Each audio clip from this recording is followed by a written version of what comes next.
played Test cricket. I could, if I like, but I wouldn't bore you with all the details, which you well know. Over 3,000 first-class runs. And some of the hundreds were scored against very, very good opposition.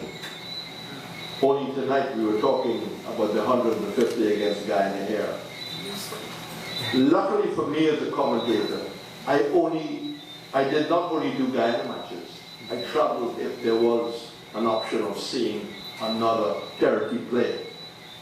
And I had the pleasure of seeing a lot of Jim Allen. I had the pleasure of seeing him in Guyana when himself and Viv Richards nearly threatened to win the game. And when I was writing my book, which I have near to me here, I did ask Sir Vivian Richards to give me a testimonial. He did it with an Antiguan journalist, Colin James. And I'd just like to read you the first paragraph. So Viv on Reds. I knew Reds Perreira even before I started to play for the West Indies. I first met him playing for the Combined Islands. It was against Guyana at Rose Hall in Perreira. And he took an interest in both Jim Allen and myself. I say no more. I've always been interested in the small islands. Maybe because I was from rural Guyana. I lived on a river where life was humble. I understood coming from humble surroundings, and therefore I was always interested in the development of other people. But Jim Allen was very special. If you look at the 100 against Guyana, you look at the 100 against Barbados, you look at the 100 against Jamaica, there were quality knocks against quality opposition. If you look at Jim's consistency of scores, it's amazing. Someone was pointing out that he had the ability to come in the second innings and dig deep and turn matches around for Montserrat and turn matches around for the Combined Islands. He was, I would think, when I saw him at Rose Hall, at that point, on par with Vivian Richards. At that point, he was on par. There are a number of cases that you can point to of people who had the ability to play, but just not selected, bad selection. Some people might say came at the wrong time, unfortunate. There was, in fact, a wicketkeeper called from Dominica, called Alex Reed. My father was a very serious man. But when I told him that I needed a passage on a boat to go to Trinidad to watch West Indies trials for the 57 tour, he agreed. He thought it was good, healthy. So I got my $15 and I paid the Booker Shipping Line, British, to go to Trinidad. Alec Reed from Dominica was brilliant. He was better than both Alexander, who was chosen, and Kanhai, who was the substitute second keeper. Reed never selected. Frank Mason from St. Vincent looked the part. He probably had another 2 years in him. They chose Wesley Hall. So in feeling that Jim might have been badly done, you've got to understand the West Indies at that time, the selection policy at that time. Where the smaller islands, probably you had to be twice as good. Michael Finley had to be twice as good to have gotten in. Alfie Roberts, who was the first from the OECS Islands, went to New Zealand in '56 because Sir Frank Worrell saw him and thought that he had some talent.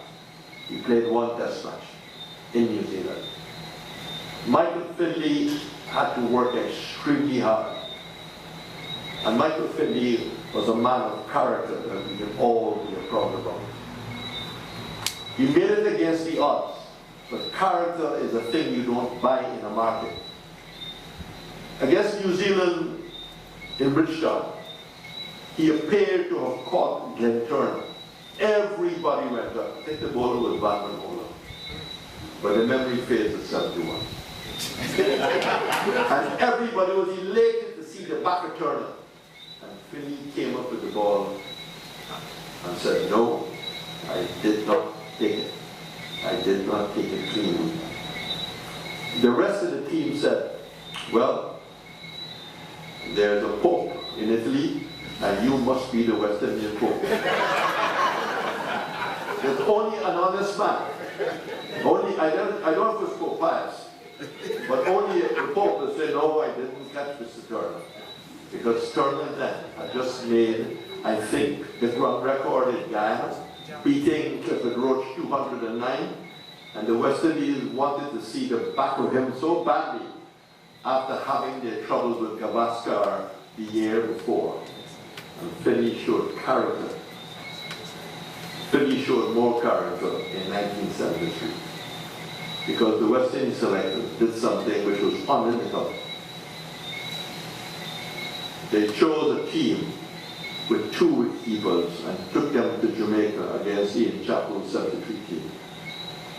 It was unfair to Michael Finney for that kind of pressure.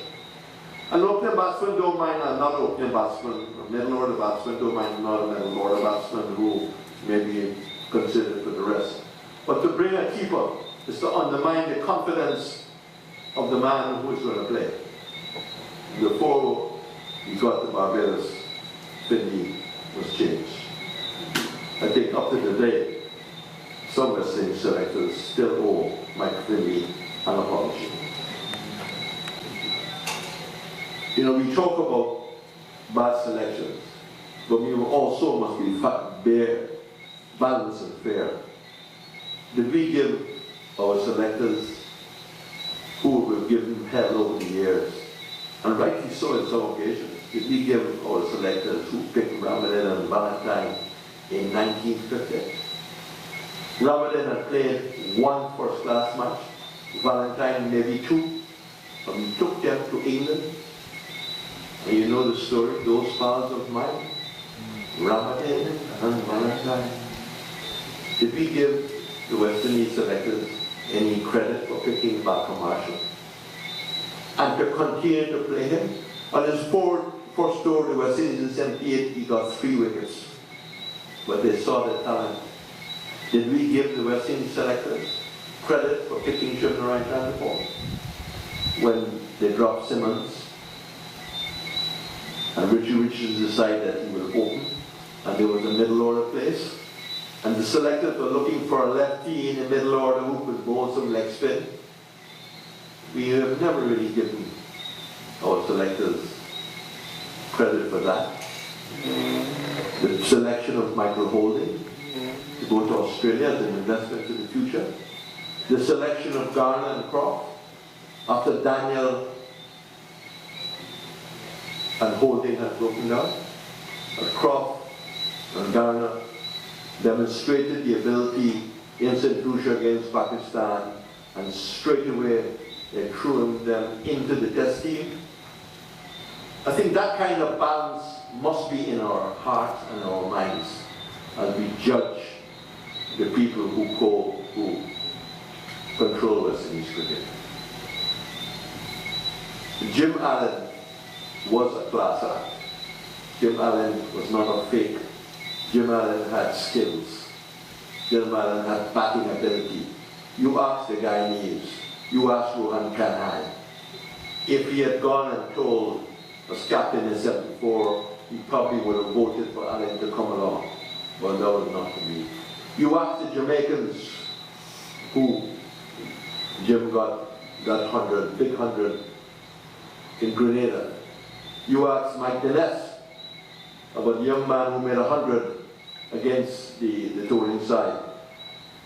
So although we regret deeply that Allen never played for the West Indies, we know he had the class to have played on his own right without someone giving him some selection that it wasn't merited.